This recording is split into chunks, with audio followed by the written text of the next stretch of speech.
akan belajar tentang kalor.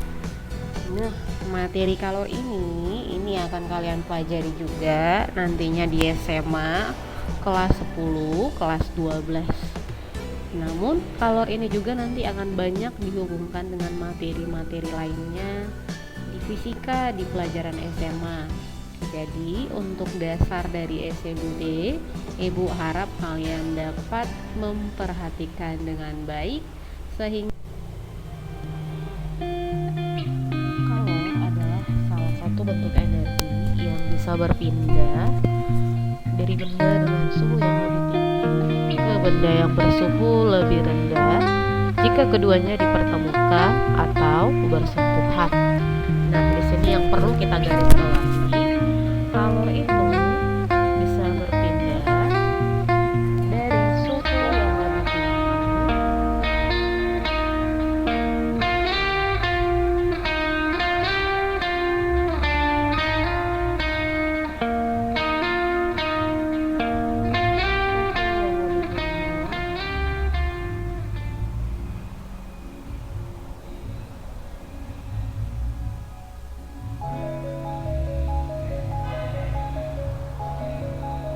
ke suhu yang lebih rendah jika keduanya dipertemukan atau bersentuhan.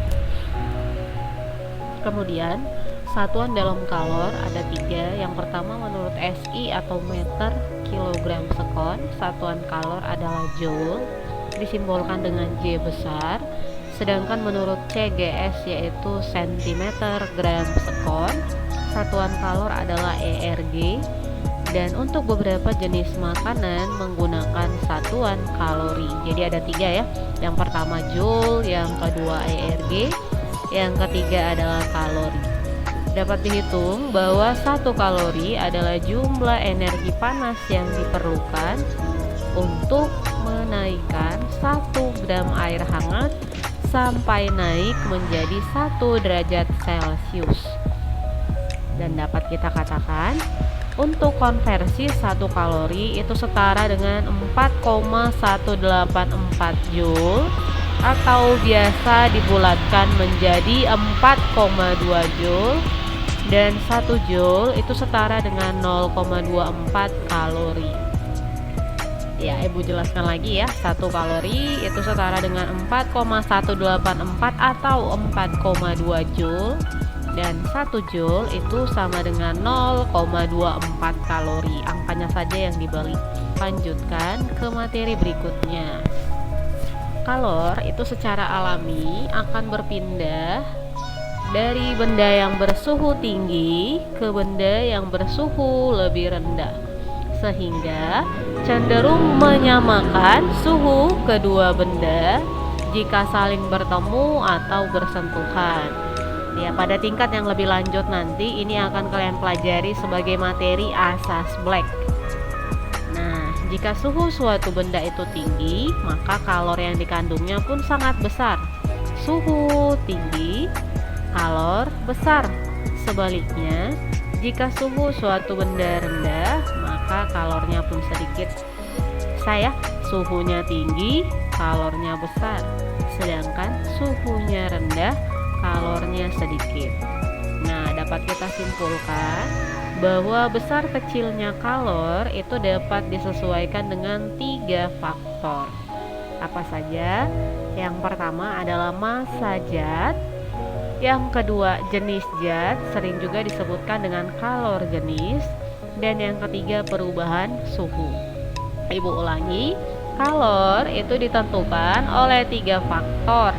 Yang pertama massa zat, yang kedua kalor jenis zat, dan yang ketiga perubahan suhu.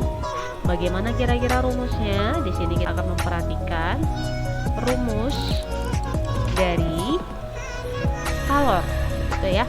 Nah, kalor itu dapat dimanfaatkan untuk menaikkan atau menurunkan suhu.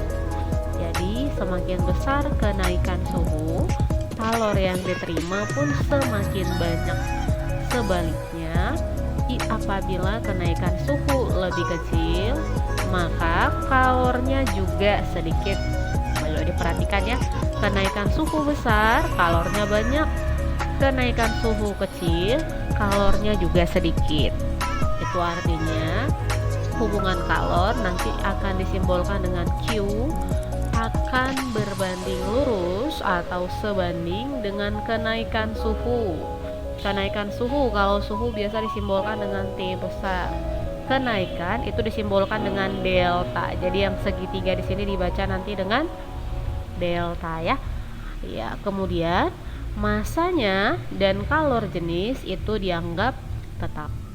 Ibu ulangi, kalor akan berbanding lurus dengan kenaikan suhu yaitu delta T jika massa M dan kalor jenis zat yang simbolnya C suatu benda tetap.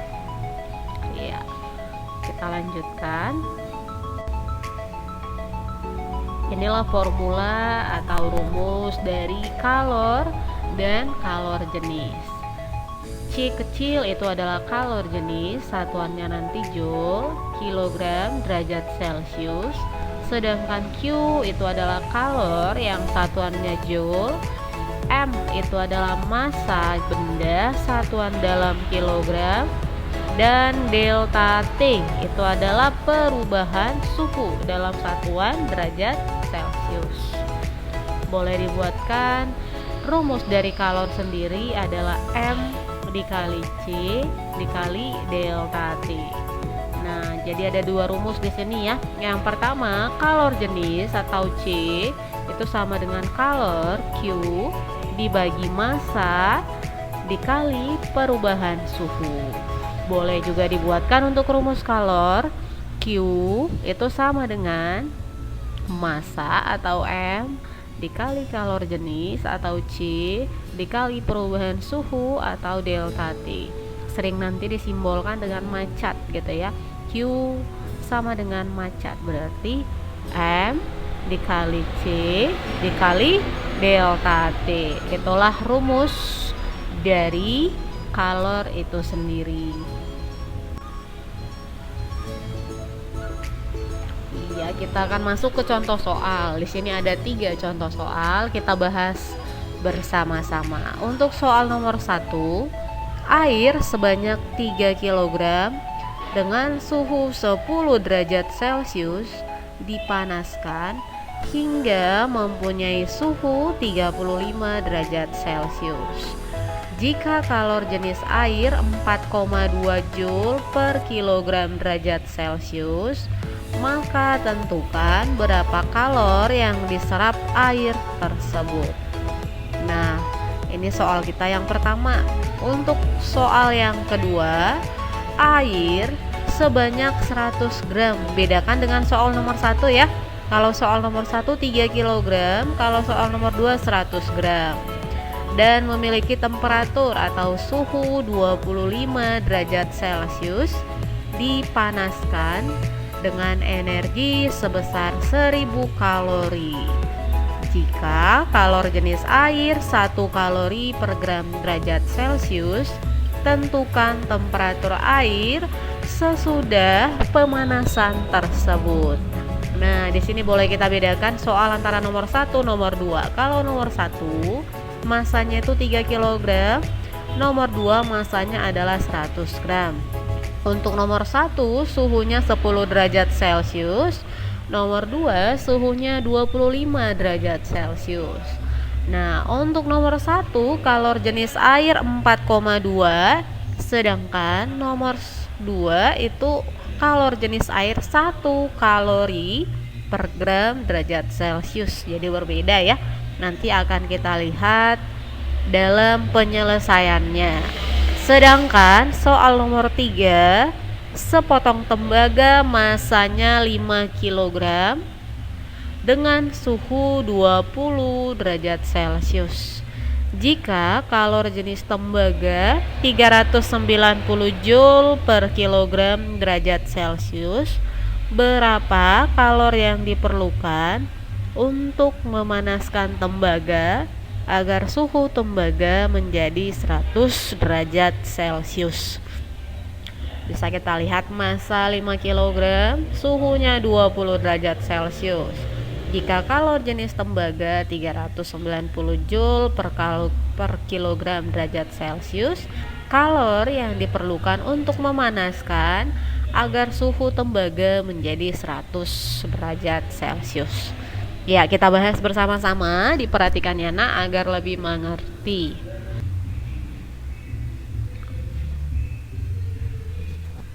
Ya, untuk pembahasan dari nomor 1, kita ketahui massa 3 kg, boleh dituliskan 3 kg massa dengan suhu awal atau T1 10 derajat Celcius. Kemudian suhu akhir 35 derajat Celcius, boleh disimbolkan dengan T2 35 derajat Celcius. Kemudian kalor jenis air atau boleh disimbolkan dengan C, itu nilainya 4,2 Joule per kilogram derajat Celcius. Nah, yang ditanyakan berapakah jumlah kalor yang diperlukan? Untuk penyelesaian boleh kita tuliskan kalor itu sama dengan M dikali C dikali delta T, atau boleh disimbolkan dengan macat. Nah, sekarang kita masukkan nilainya ke dalam rumusnya. Massa itu 3 kg, kita tuliskan 3 kg. C itu 4,2, kita masukkan 4,2 dikali delta T. Delta T itu sendiri rumusnya adalah T2 kurang T1. Masukkanlah nilai T2 35, T1 10. Hasilnya nanti 3 kali 4,2 itu setara dengan 12,6 dikalikan 35 kurang 10, yang akan mendapatkan hasil 12,6 kali 25. Nah, kalau kalian kalikan 12,6 kali 25 itu nanti adalah 315 Joule. Sehingga kalor yang diserap air tersebut adalah sebesar 315 Joule. Itulah jawaban untuk nomor 1. Sekarang kita akan lanjutkan jawaban untuk nomor 2. Nah, pada nomor 2 dikasih tahu tadi massa itu sama dengan 100 gram. Sedangkan suhu awal itu 25 derajat Celcius. Dan kalor itu 1000 kalori, dan kalor jenis air itu setara dengan 1 kalori per gram derajat Celcius. Dan yang ditanyakan berapakah suhu akhir atau T2. Untuk penyelesaian kita juga masih memakai rumus kalor, yaitu Q sama dengan M kali C kali delta T atau macat. M kali C kali delta T. Kita masukkan semua nilainya ke dalam rumus. Untuk Q nilainya adalah 1000 kalori, kita masukkan 1000. Untuk massa nilainya adalah 100, kita masukkan 100. Dan untuk kalor jenis itu nilainya 1, kita masukkan 1 dikalikan dengan delta T. Nah, 1000 kita turunkan ke bawah, 100 kali 1 hasilnya 100 dikali delta T. Sehingga delta T perkalian kalau dia berpindah hasilnya jadi pembagian, 1000 dibagi 100 itu nanti dapatnya 10 derajat Celcius. Nah, karena delta T itu tadi dirumuskan dengan T2 kurang T1, maka boleh dituliskan 10 derajat Celcius itu sama dengan T2 kurang T1. Nah, T1 tadi itu 25 derajat Celcius, sehingga boleh dibuatkan 10 sama dengan T2 kurang 25.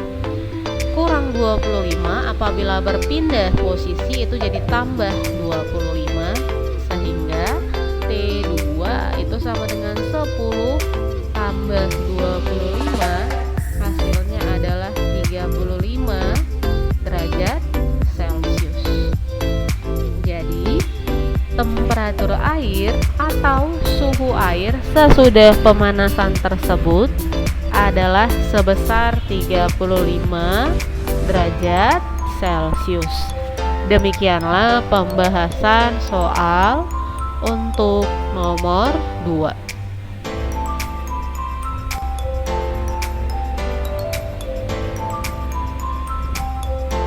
Ya, kita lanjut pembahasan untuk nomor 3.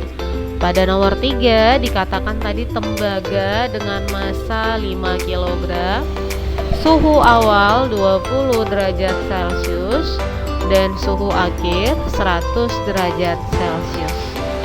Nilai kalor jenis tembaga itu adalah 390 Joule per kilogram derajat Celcius, dan yang ditanyakan nilai kalor sama dengan berapa? Ya, ini sama dengan pertanyaan nomor 1. Untuk penyelesaian, kita masih memakai rumus Q sama dengan M kali C kali delta T. Boleh kita buatkan Q macat gitu ya, berarti M kali C kali delta T. Nah, sehingga boleh dituliskan lagi kalor itu sama dengan nilai massa 5 kg, kalor jenis 390 dikali delta T. Delta T itu sendiri dirumuskan dengan T2 kurang T1. Nilai T2 adalah 100, nilai T1 20. Ya, kita kalikan 5 kali 390, hasilnya 1950 dikali 100 dikurang 20. Ya, 100 kurang 20 berapa hasilnya? Ya, 80. Kemudian kita kalikan 1950 kali 80, dapatlah 156.000 Joule. Yang kalau dikonversi ke kilojoule, kilo berarti bagi 1000. Kita coret nolnya 3, berarti hasilnya 156 kilojoule. Ya, sehingga kalor yang diperlukan untuk memanaskan tembaga adalah sebesar 156.000 Joule atau 156 kilojoule. Demikianlah pembahasan untuk soal nomor 3. Nah, berikutnya kita akan masuk ke soal latihan. Di sini Ibu buatkan 2 soal latihan. Untuk soal yang pertama, kalor yang diberikan ke dalam 4 kg air adalah 67.200 Joule. Jika kalor jenis air 4.200 Joule per kilogram derajat Celcius, tentukan kenaikan suhu air tersebut. Sedangkan untuk soal nomor 2, sebanyak 0,5 kg air dipanaskan dari suhu 30 derajat Celcius sampai dengan 80 derajat Celcius jika kalor jenis air 4.200 kg derajat Celcius, maka kalor yang diperlukan adalah, di sini ada 2 soal latihan. Kita bahas yang nomor 1. Nah, demikianlah untuk nomor 1. Diketahui massa tadi sama dengan 4 kg, kita tuliskan 4 kg, sedangkan kalor 67.200 Joule dan kalor jenis air 4.200 Joule per kilogram derajat Celcius. Sedangkan yang ditanyakan berapakah perubahan suhu. Untuk penyelesaian, kalor itu macat berarti M kali C kali delta T. 67.200 itu setara dengan 4 kali 4.200 dikalikan delta T. 67.200 itu sama dengan 4 dikalikan 4.200, hasilnya adalah 16.800 dikalikan delta T. Nah, sehingga delta T sama dengan 16.800 perkalian apabila pindah hasilnya jadi pembagian 67.200 dibagi 16.800, hasilnya adalah 4 derajat Celcius. Sehingga kenaikan suhu air tersebut adalah sebesar 4 derajat Celcius. Nah, untuk tugas nomor 2, catatlah hal penting di catatanmu dan kerjakan soal nomor 2 di latihanmu. Jadi, Ibu harapkan sesudah kalian menonton video berikut ini, kalian mencatat hal yang penting di catatan dan menyelesaikan soal nomor 2 di latihan masing-masing. Akan kita bahas pada pertemuan berikutnya. Ya, tetap semangat anak-anak Ibu. Dan semoga video ini bermanfaat. Terima kasih. Selamat pagi.